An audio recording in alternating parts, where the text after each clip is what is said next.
Jean-Michel et Antoine vivent ensemble au fond des bois de Sadirac, la maladie bleue qui emporte tout sur son passage.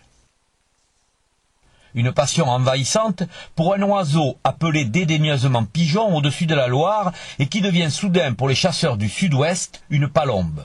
Un oiseau noble, capable de faire rêver des milliers de paloumèires durant plus d'un mois.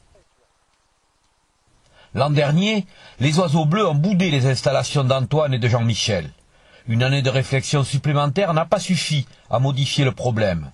Les palombes ignorent toujours cet endroit noyé au milieu des pins, des chênes et des châtaigniers. Loin d'être découragés, ils poursuivent assidûment la mise au point de leur palombière et déjà, ils projettent plusieurs modifications. On a surtout fait de l'observation, quoi, déjà, pour essayer d'améliorer, d'arranger les arbres et de faire poser ces fameuses palombes, quoi.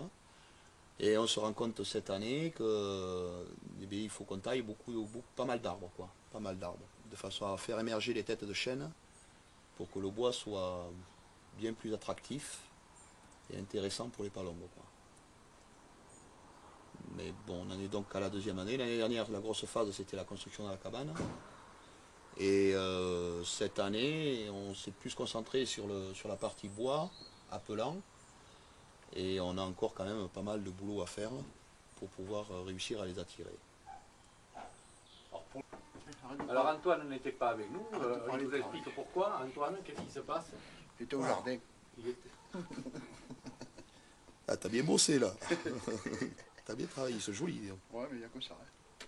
Ah ouais? Ils sont bien brillants. Il n'y en a pas d'autre. Il y a de quoi faire une belle omelette. Ouais. Ah, mais certainement, oui. Et Antoine, ce sont les joies de la palombière, ça. Ça, c'est impeccable, ça. Hein? Ça, on n'est pas heureux, là? Sûrement, oui. Certainement, oui. Avec la soupe qui cuit et tout, tout va bien. Ça va sentir bon. Cette cabane dans les bois porte leur envie, bien sûr, celle de chasser dans la plus pure tradition. Elle exprime également un mode de vie où le quantitatif n'existe pas. Il est remplacé par le plaisir de se retrouver en communion avec la nature. On l'a retrouvé le soir, il était à moi. On attend les palombes, c'est tout. Après, si elles veulent se poser, elles se posent, elles se posent pas. C'est pas grave. Au moins, on les voit passer. Pour l'instant. En espérant que ça ira un petit peu mieux l'année prochaine. La somme de travail quand même est fabuleuse pour, je dirais, être dans la nature au point barre. Oui, là, oui, à l'arrière, oui, c'est ça. Ça fait 2 ans, c'est ça. Ouais, c'est ça, ouais. Ouais, mais c'est du travail plaisir. C'est pas grave, ça.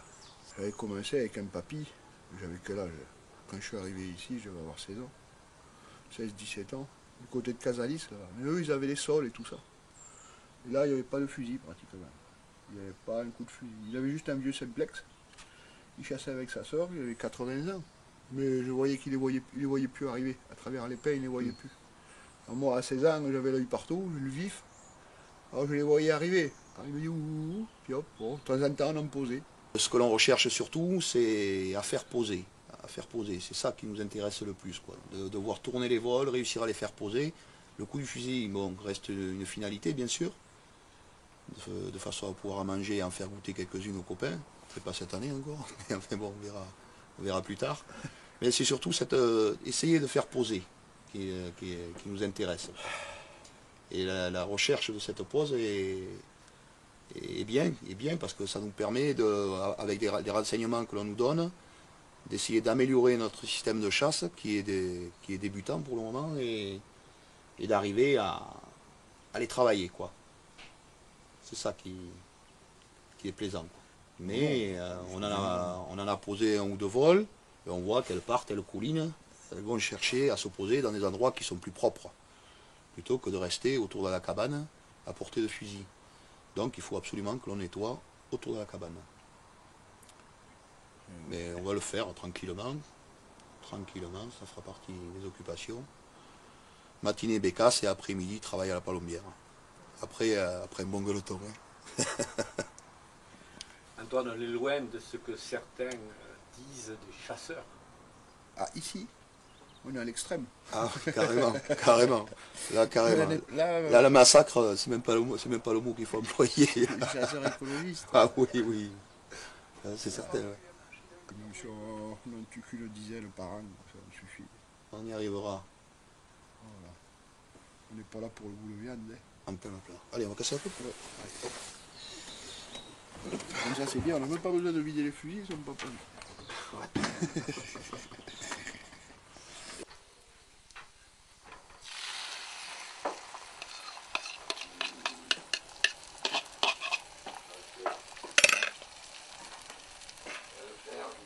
Ça couille.